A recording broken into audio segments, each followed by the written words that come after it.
everyone, welcome to another edition of Let's Chat with Tanya Lightborn. Today my guest is Rhiannon Thomas, and my first question for you is going to be, how would your mom describe you?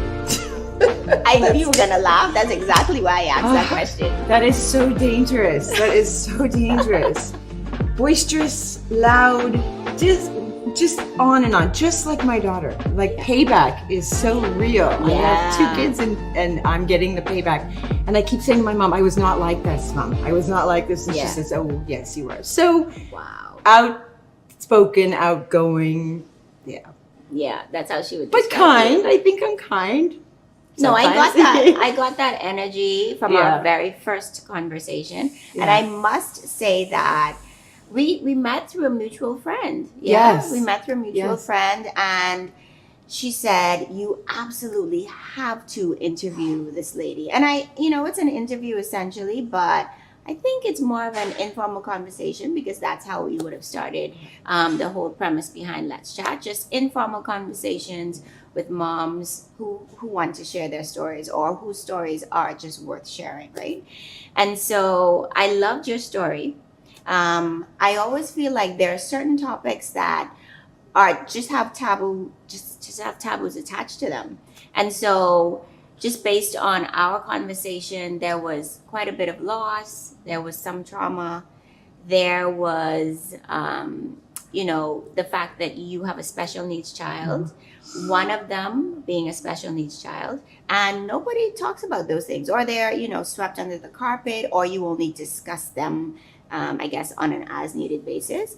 But I feel like stories tend to free everyone. The older generation, I feel, sometimes they had a tendency to just, I guess, hide things. I don't know if that's the right term, but, sharing stories, I feel, again, it just frees someone. It'll allow a younger generation to know that, hey, it's okay to not be okay. And it's okay that, things happen, life happens.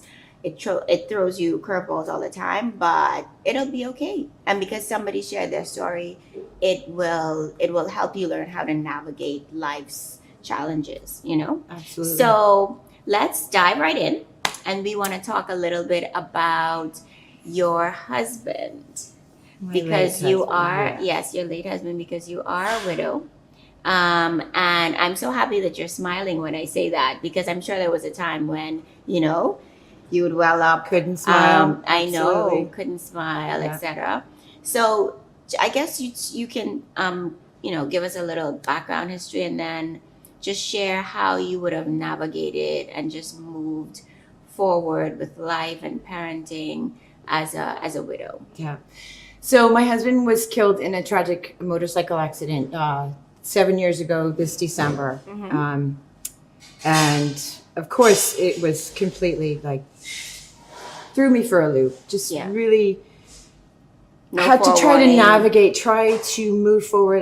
My kids were 5 and 8 at the time.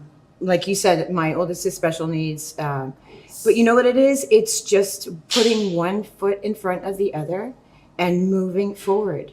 And everything was so foggy for so many years, because you just sort of stop and go, wait, what happened?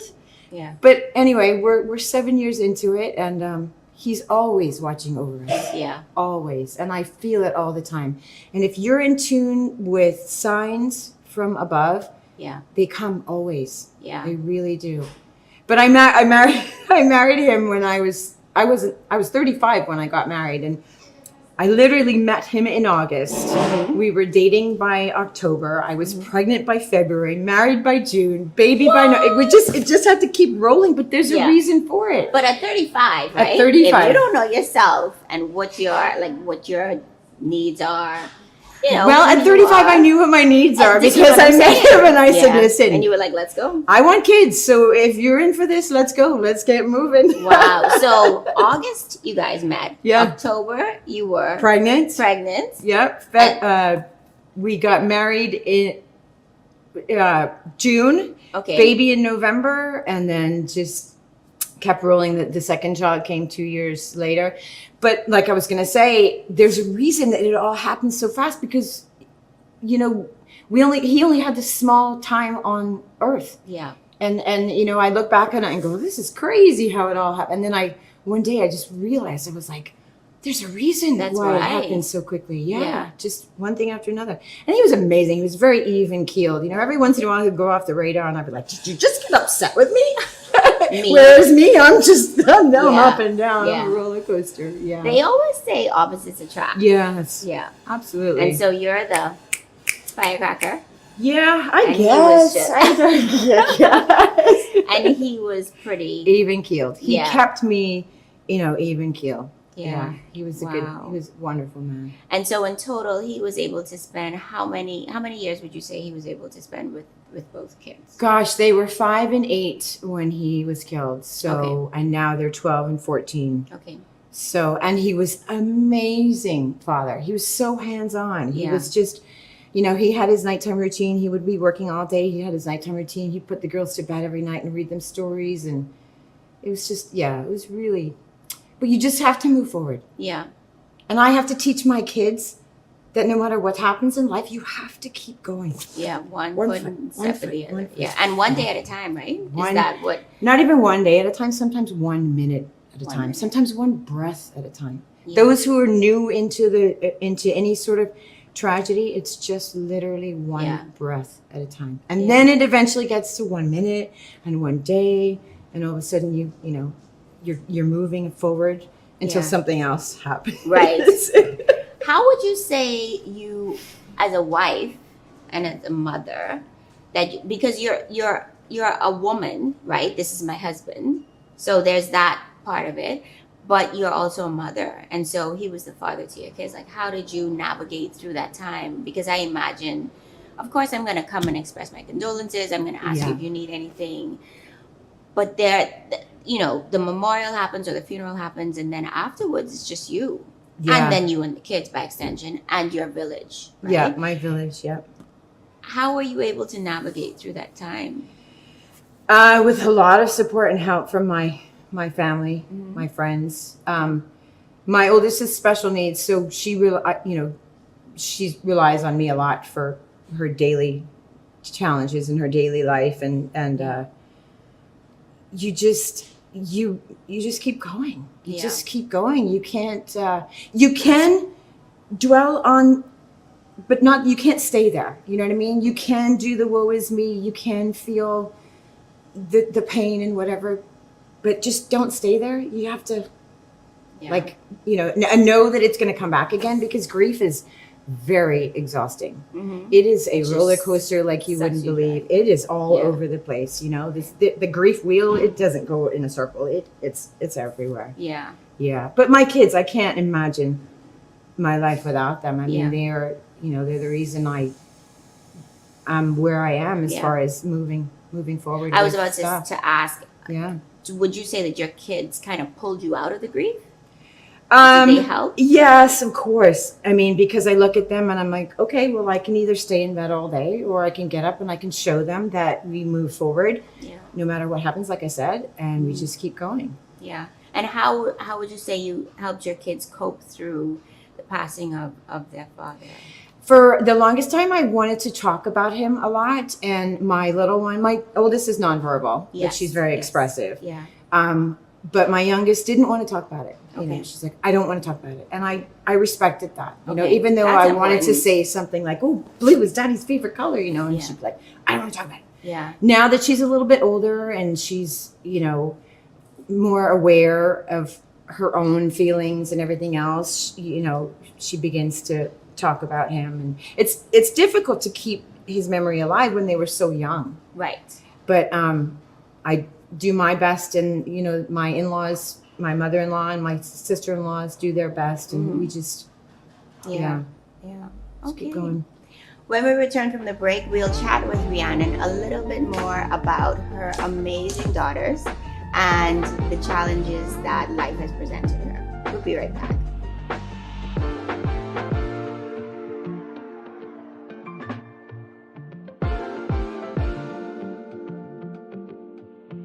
Let's let's chat about Mally and Kendall, your beautiful girls. Oh boy, preteen and teen. I know I have 15-year-olds. So 12 and 14. 12 and 14. Mm-hmm. Sassy, moody, mean. Just all the things. The hormones are raging. Like, they're so confused about who they are and what they are. Mm-hmm. But they're amazing. Yeah. They really are amazing. All of that and then yes. And they make me want to pull my hair out, and they make me want to run away. But like, I mean, seriously. So Mally was born with a genetic deletion, which is what they call a de novo thing. Like, there's no reason for it. She's missing genes in chromosome 10. So she's nonverbal, intellectual disabilities. Mm-hmm. She suffers with fine and gross motor skills.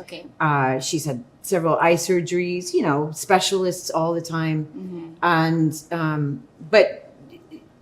And she was also recently diagnosed with type 1 diabetes, just to throw a little extra in there. Right. But we're coping. We're just, we've been dealt this card, and now we're just trying to deal with it. And then Kendall, who's just this petite, 50-pound, feisty, like, just powerhouse, and she and I just buck heads all the time. Wow. And she and I are very much like my mom and I, but she's incredible. She's amazing with her sister.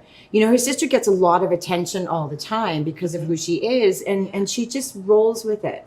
Kendall is incredibly helpful with Mally and understands her. The outside world has a difficult time understanding Mally, but Absolutely. The family understands her. I mean, she only wants 3 things anyway: food, music, and friends. Yeah. There's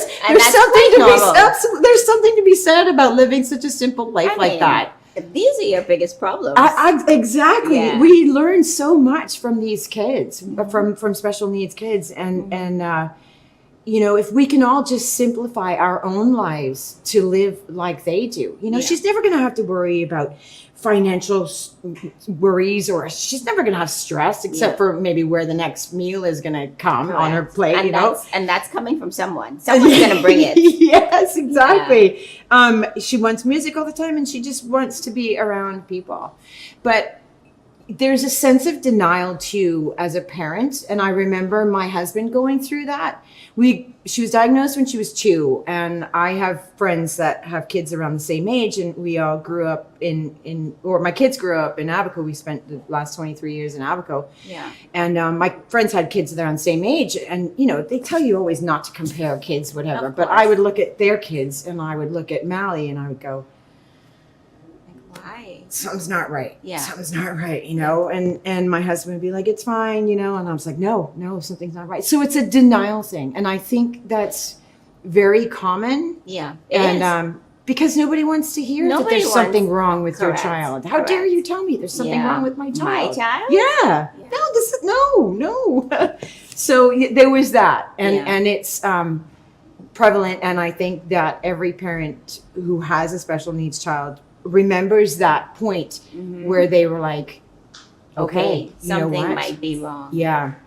And at what point was it you, or was it your husband, or both of you that said, you know what, something might be wrong, let's have it checked out? Do it's funny, because when she was first born, my mother pointed it out, and of course I was like, how dare you, Mom? This is no. She doesn't.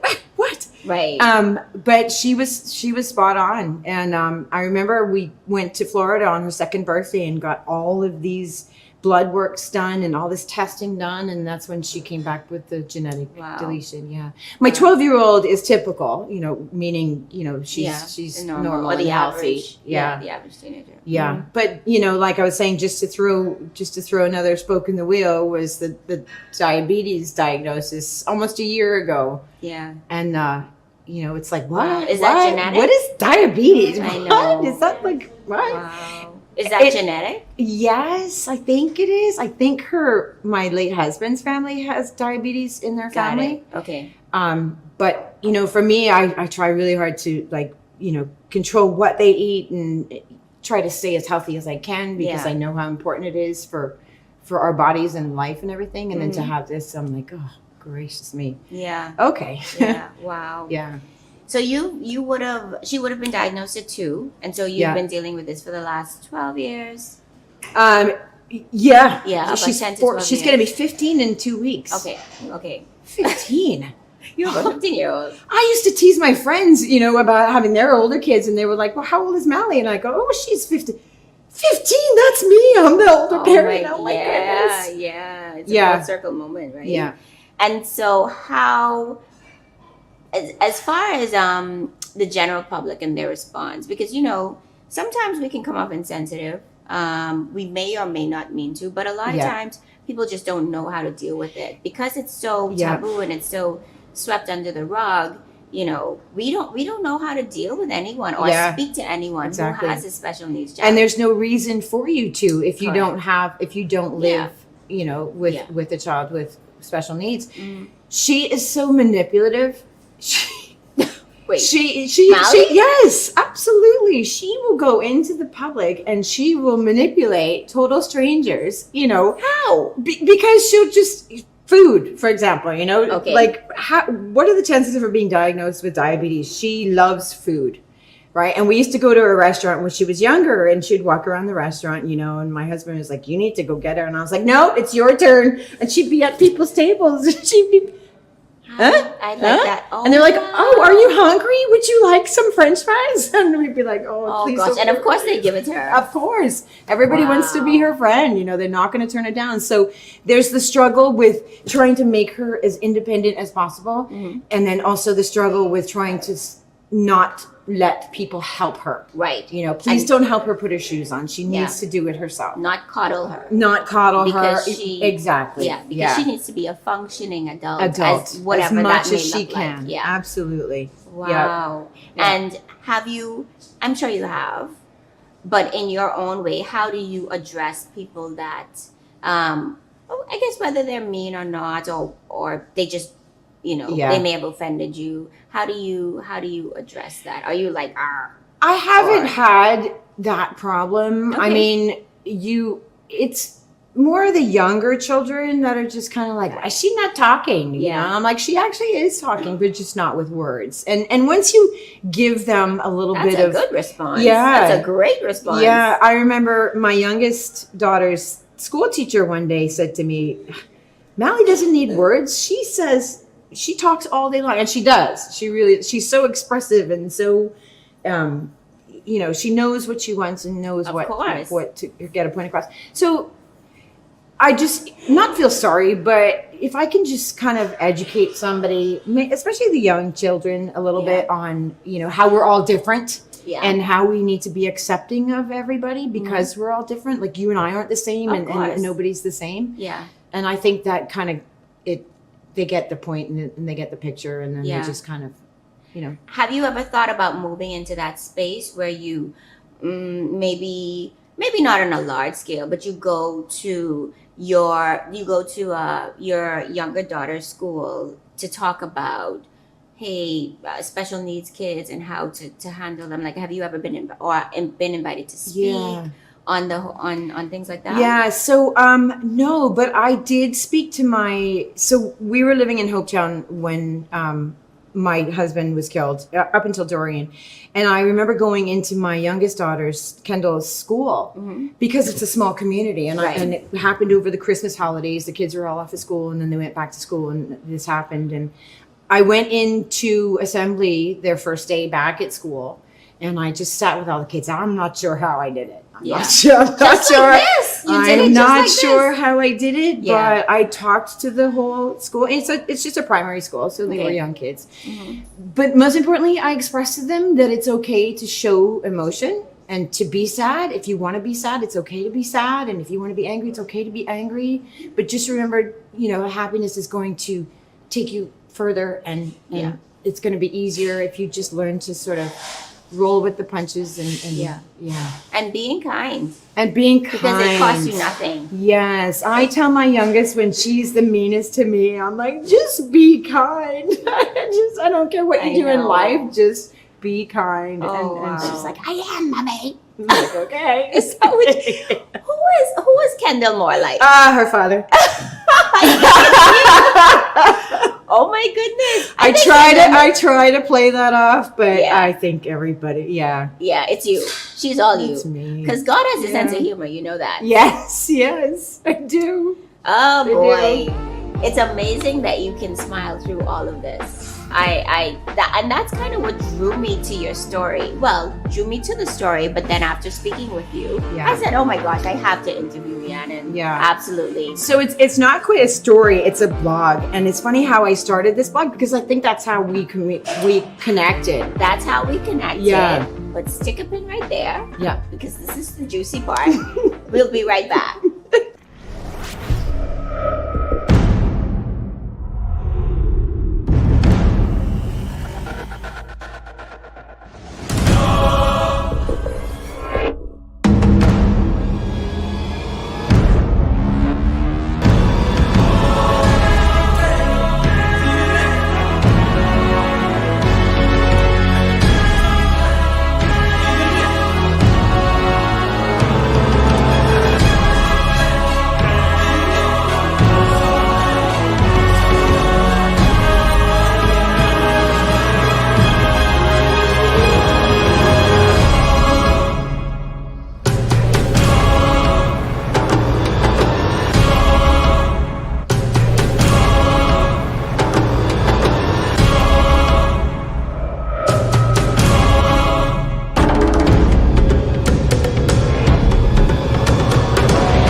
We ended our last segment with Rhiannon by talking about her amazing blog. We're going to drop the link actually so that you guys can have a look, have a read. I think it's so amazing just that you got into blogging off of just life's challenges. Yeah. I have been writing in a journal for journals for 25 years, like just, not daily, but just on a regular basis. And after Hurricane Dorian, we had to evacuate Hopetown, and we ended up going on a fast ferry to Nassau, and we were only allowed one bag each. And so I was like, girls, you can't take your toys because I have to have my journals, So here I am. I've got a suitcase full of journals, and I thought, this is ridiculous. Yeah. And I'd always thought about blogging, but just never really had the understanding, and still really don't, how it all works. So I didn't do it for a while. And then after my daughter's diagnosis of diabetes last November, almost a year, and we ended up in the hospital for 3 or 4 days. I said to my brother on the way to the airport, stop at a Best Buy. Yeah. Because I want a laptop and I need to start doing this blogging, like for people to, and for myself too. Just as an outlet. Not thinking that my situation would be of interest to anybody. Yeah. But it's amazing how much feedback I've gotten from it and how much help I've been able to give others. Yeah. Is it therapeutic to blog? Oh, yeah. Because you get to put your thoughts. Well, it's just literally, instead of being in a book, it's on paper. And I was recently with my brother in Miami and his wife with another doctor's appointment, and they're very computer savvy. I'm not. Yeah. Right? I'm clueless. And, they're showing me the stats and how many readers and how many followers. And I'm like, they're showing me this. And all it looked like was a skyline of like buildings, right. And this is like, this is where you need the most. This is where you have the most hits. And I'm like, no. I just want to write. Yeah. So that's where I am. And that's how we communicate. You contacted me because of the blog. Yeah. But it's helping others, which is really crazy. So that would have been my next question. What's the response been like? Incredible. Like, people are always telling me, oh my gosh, you're an amazing writer. And I'm like, no, they're just saying that to be kind. But writing has always been my thing. In fact, my mom found some schoolwork of mine when I was in grade school. I don't even know why she would have something like that. What do you mean? And because I don't care. I don't keep anything. Yeah. And my grammar, my English grades were really good, and the rest of it was not so good. But you can tell. Yeah, not the not so good part. Kendall my youngest comes home all the time asking me for help with homework. And I'm like, Kendall, and she's like, I forgot, Mommy, you don't know. And I'm like, you're right, I don't. Yeah. But it's truly helped other people, and I'm beginning to think that maybe there is. Yeah, maybe this is my niche. Yeah. I mean, maybe there's a reason that I'm doing this, and yeah.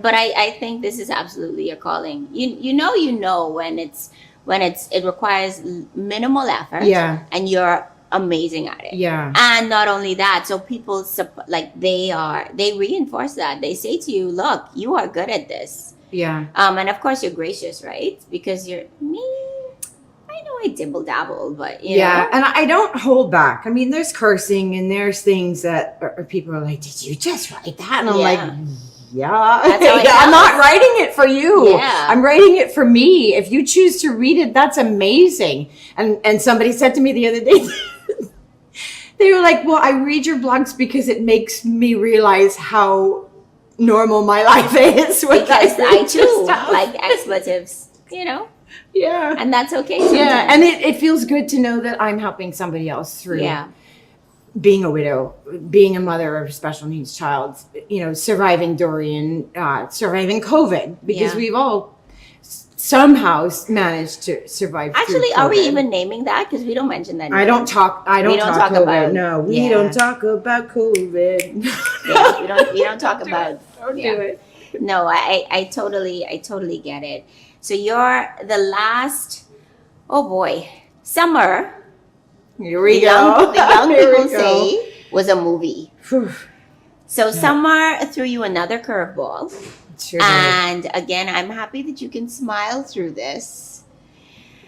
So tell us a little bit about that traumatic event. Yeah, oh gosh. So I'm a sailor. I love sailing. And I realized late in May that Long Island Regatta was coming up. Yeah. And I used to sail the Bahamian sloop boats from Abaco, but I haven't sailed in years now that we've left Abaco and we're now living in Freeport. Mm-hmm. And I thought, you know what? It's a long holiday weekend. Mom, can you take the kids for me? I'm going sailing. And she's like, no problem. So, booked everything. Did you have a whole team? Or did you? No, I literally walked up and down the docks looking for a boat who needed crew. I was like, boys, y'all need any crew? They're like, come on. Oh, and I actually sailed with this boat in Exuma a few years ago, too. Okay. So usually we would have a crew, but because of Dorian, it's, things have been set back. So, yes, I had an opportunity to get away from my kids for the weekend and go sailing, do something I love to do. Unfortunately, I was a passenger in the recent Long Island plane crash where one of the passengers died. And, it was traumatic. There's a reason I'm still here. Absolutely. There's a reason. Whether I find out the reason or not, I'm not sure. And I actually am going to meet with the other passengers after this segment is over and just hug each other and talk it through. And did you get an opportunity to do that? No. It was just. It was rescue and the rescue, there were so many people involved in the rescue mission, and I occasionally stop right now and I think of how traumatic this really was, and I'm like, did I really go through that? Yeah, again, it was the same thing with my husband. You just stop and go, wait, what? Yeah. But the rescue efforts were amazing. The pilot did an amazing job getting that plane down safely, and I haven't been able to contact the family members of the young lady who died, and I've been trying to. Yeah. And I will. It will come. Yeah. But yeah, it is truly a life-changing experience. And I've flown a few times since, but that saying crippled with fear, I know what it is. And I will not let fear take over my situation, my life. You have to keep going. Yeah. I mean, if you don't want to keep going, that's fine. There's alternatives for that too. Right. But I am not going to show my kids that I'm afraid of flying, getting on a plane again, or anything. And I've realized through one of the flights when I'm just a blubbering idiot, you know, I'm just trying to control myself, and everybody's like, you don't like to fly it. And I was like, now is not a good time to tell you. Like, let me just not answer you. Let me just, let me breathe. Yeah, let me breathe. If you want to know, you can check me when we get off this plane. But for right now, no. And I realized that is I lived through most people's worst fear. When you get on an airplane, you look around you and you realize how many people are really afraid to fly. And I never was. My dad was a pilot. We used to fly all the time. Amazing. I never thought anything of it, to cross the Atlantic for 8 hours on a big plane, you know? And hopefully I'll get there one day, but it's just right now, it is baby steps. It is baby steps. Yeah. And it's very exhausting living in such trauma within, such turmoil within. But you just have to convince yourself that everything is going to be okay. Keep the faith. You got to keep the faith, because, and just, I think it was Mel Robbins who said, you know, you can operate in fear, or you can say, what if this actually works out? Yeah. You know, I mean, life happens. Yeah. And these things happen. And like you said, you're here for a reason. Yeah. And that's exactly it. Like, you are here absolutely for, if nothing else, but to show your girls that you just have to take it one day at a time, one step at a time. You just keep moving forward. Yeah. The fear is something we all live. I realized afterwards that we all live in such fear under normal circumstances. Just under and the pandemic made it worse. Oh gosh. We don't talk about COVID. We don't talk about COVID. No, I understand. But you know, don't do that because you might get hurt, or don't do this. Don't do. You know, we're constantly like living in this. And COVID certainly did not help, at all. It heightened that, for sure. Yeah. For sure. But to anybody who is going through any kind of trauma or turmoil, and we all are. Yeah. We all are. Every single one of us we have our own stuff to get through, right? Yeah. We have our own struggles, but just be kind. Yeah. If I walk around with a smile on my face and I make somebody else smile, even though inside I'm just going, Yeah. But yeah. I'm so happy that you came. I'm so happy you invited me. Because we spoke, and then summer happened. We spoke the weekend that I was heading to Long Island. We spoke when I had a layover in Nassau. Yeah. And I was like, I'll call you when I get back from Long Island, and we'll set up this interview and everything. And it was a few months afterwards, and I think I finally called you back, and she goes, oh my God, we just now have more to talk about. And I was like, I know. Just have now more to talk about. Exactly, because I heard, you know, it was all over the news, and there was the list. And when I got a chance to read through the paper, and I saw that I'm like, there's only one Rhiannon Thomas. And that's going to be my guest. Oh my goodness. Yeah. You're such you're not going to make me cry. You are amazing. Thanks. You are amazing. Thanks. I need to feel it too. I need to have the confidence to know that, you know, I got this. Yeah, it's good. But I'm done. I'm done with the trauma. I'm done with the curveballs. I'm done with, like, I don't want to make any more lemonade. I'm tired of making lemonade. I know. When life throws you lemons, you make lemonade. Well, we're going to speak that into existence. Yeah, thanks. And keep your family in prayer. You and the girls, and your mom, and your entire village. And I want to thank you for flying in. I know. I risked my life for you again. Listen, this is what we're doing. This is what stories are made of. Yeah. I want to thank Rhiannon for joining us, for being such an amazing guest, a wonderful woman, an amazing mom. Thank you so much for joining me. Thanks for having me. All right. I'd like to take this opportunity to thank my guest, Rhiannon Thomas, and my media partners, Fusion Superplex and Miko Consult. You guys are amazing. Without you, this would not be possible. I'll see you guys soon on another episode of Let's Chat with Tanya Lightborn.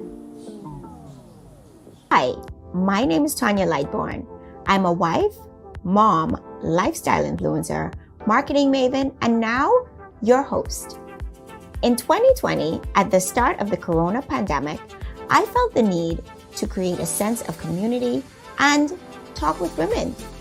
Let's Chat with Tanya Lightborn was birthed out of such an uncertain time. The idea behind this movement is to create a forum for mothers, who are at the top of their game, inspirational and aspirational. Women who redefine what it means to be strong. We chat about life, parenting, entrepreneurship, business, and everything else in between. Advertise with us and become a part of the conversation with over 5,000 social followers. Let's Chat with Tanya Lightborn, created for moms by a mom.